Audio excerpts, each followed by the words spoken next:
you were pretty ingenious, and you and Gordy got into some. You were kind of a Katzenjammer kids. Got into your own little areas of trouble and interest. And we had something. Yeah. Cindy don't want to talk too much about this stuff because you don't want to hear all this stuff. we were you know, as kids, you didn't have, you understand, you didn't have TV, and we didn't really have a lot of pressure for studies because I've said this before, but it sounded, we knew we were going to go into service. I mean, you didn't know when the war was going to end. So everything was kind of a lark, you know. I mean, you took it, like I said, the ice skating, that took preference over everything. And we had basketball teams. We played one night at least up at Washington, you know, in a league that we had. Smedberg was our proctor and all that stuff there. So we had things that we had to do, you know, really, really important stuff besides schoolwork. And I managed to always do that stuff first. That came. And I don't know, I had good grades in grade school. I mean, when I wasn't old enough to do a lot of these crazy things, but I let schoolwork slide. Shouldn't have done that, but I did. And had to take an entrance exam to get in Allegheny, and passed that and got in. But otherwise, you know, I didn't get in on my high school grades, and that wasn't smart. But I mean, you know, I was smart enough to get past that. Instead of studying, you and Gordy were out doing other things. Yeah. And Gordy had a car, you know, and I never had a car then. I mean, that thing I had was for weeks, but he had a car in his senior year, and he worked at a gas station, and so we had unlimited supplies of that. Actually got so bad, some of the kids really wasn't involved in that. They go around at nights and, you know, take the hoses off the cars. You know, they were closed, and just the drippings of the gas tank into the thing, and go to the next one and dump and all that the next day at night when they're closed. You weren't stealing gas; you were just getting it out of their hoses, whatever it was. And I don't know how much they ever got, but they were pulling that stuff too. And in fact, Walt Klein and Gordy, when we meet that East End gang, you know, we have a meeting once a month, and there's a lot of great stories come out of that stuff. A lot of great stories. And like I say, nobody got hurt. Nobody did anything really bad. You didn't monkey with guns and things like that. I mean, everybody hunted. That's another story on that. But we didn't. You know, there was no. You had maybe a few fights, but that was with fists and stuff like that. You know, that's kids' tempers and all that stuff. Behind the screen doors. That's true. Well, that's what Grandma used to say. But those guys were. You know, that was Ray Hammerstead and them. They're 6 years older than I was. They chased me home. I don't know what I did to them to get them to chase me, but they chased me home and. Yeah, that was Grandma's story, but some of it was true. I had to run for home to save my life. Well, you had some pranks. Well, that's right. And then another thing too, he didn't get much stuff. You know, I told you about Aunt Rand giving me the dog and Rose's skates. Couldn't get a two-wheel bike, and I must have been probably 10 years old, and I still had a three-wheeler, but I had a big three-wheeler. The back wheels were this big, and I could ride that bike, tip it, and ride on two wheels.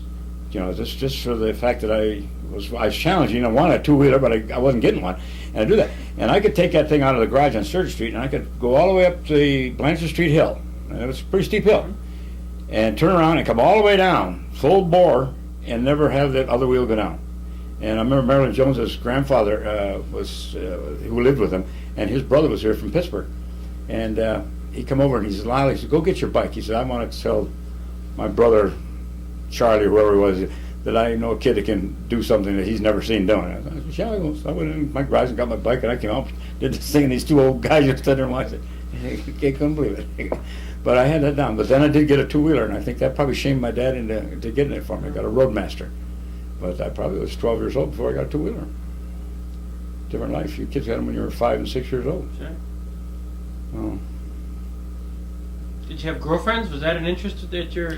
No, there wasn't any girls in our neighborhood except Marilyn Jones, and she had a ball because she could be around there, you know, and you'd play red light, green light, and all these things here, and Truth and Consequence, and you know how they tease her about who was her boyfriend, and well, then she literally named every kid in the neighborhood. But Marilyn, she was kind of a big shot, or whatever you want to call it, a special breed of cat in our neighborhood because it was all boys. It was strange that. Must have had 8, 10 of us that were of my age, you know, boys. It was a great neighborhood for that. And we had ball teams, and we played football. We did everything, you know, in their backyards. And in fact, I got pictures of boxing too that we did and things like that. And I I don't know. I haven't ever told you about on this anyway about the white rats I had. I traded with guy's name was Oofy.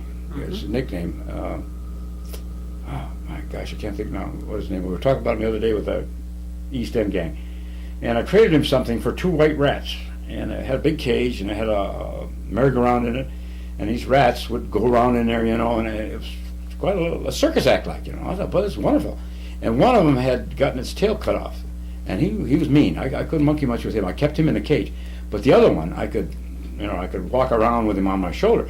So I'd walk around the neighborhood with this big white rat on my shoulder. And my favorite target was Mrs. Samuelson, who lived across the street.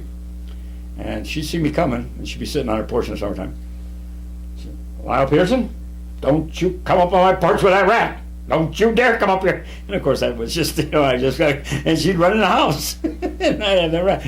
And I got scared a lot of other people too with that guy. And I had names for him. I can't tell you what they were, but I lost interest in him, I think. And Dad, he said, we could get rid of them. He was always the guy who cleaned up my act, and did things for me. So he took him down to Walgreens feed store. And he thought it was Dad was always impressed with just about all these things I ever monkeyed with, and he thought, maybe go down and maybe get a $10 bill for this cage and a merry-go-round and everything else, And so when he came back, Mother asked him or something like that. She says, well, what did you get for it? Because he had told her he's going down to sell them. He says, what the heck? He says, I had to give him a couple bucks to take them. So it backfired all the way around. Yeah. You want them rats. But he had a pet store there, and so that's how we got rid of the rats. You guys put some Halloween pranks, didn't you? Yeah, we did our share, but a lot. The older kids were in the neighborhood taught us things too, I mean, we did a rat-a-tat on the windows and would ring doorbells and run, and they'd put that bag of manure, on it and lit it one time in one guy's house, and he'd come out in his slippers and to put it out, and he jumped all over in this fresh manure.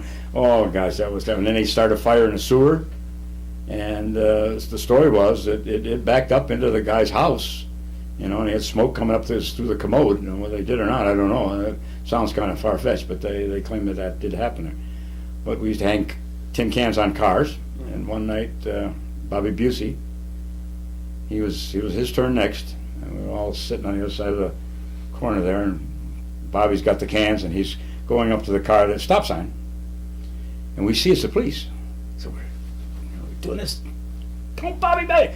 He didn't see us, and he puts the cans. The cops have been called up there because the neighbors were disturbed by our making all this noise, and he puts the cans on the cop's car, and the cops jump out of the car, 2 of them, with flashlights and stuff, and we run.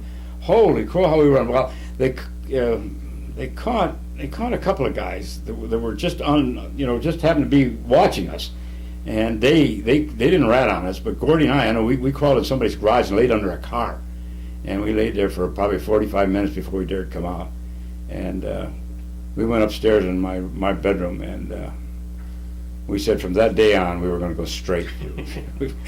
No more of this stuff we were going to do. And then the next day it was terrible because we didn't tell anybody, and the cops would have a safety patrol thing down at the Faulkner Street School, and wouldn't you know, the policeman came to put that on, and my throat, I figured they were there somebody had ratted on us, but it wasn't. We found out it was an assembly. We're okay. Well, then I go home, and Hank Campbell, who lived next door with the Briggies, he announces to Mrs. Samuelson across the street. Mother was out there sweeping. They used to sweep their sidewalks. That's how clean everything was, just like the old Dutchmen used to do. And Mother was out there, and Hank Campbell hollers across to Mrs. Samuelson, "Mrs. Samuelson, I understand you're the one that called the cops on Lyle last night." That was enough. When I came home from school, my mother wanted a full explanation of what Hank Campbell was talking about, the cops and my name. So then, of course, we had to explain what we'd done, but we didn't. The cops, I think they laughed as much as we did probably, but when it was all over with anyway, but we never got picked up for it. And it was an innocent thing, but it made a lot of noise, and we were doing this at dark, so probably 8, 9 o'clock at night.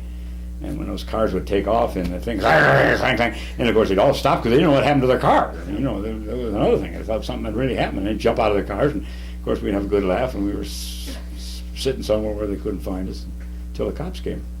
So we did some crazy things.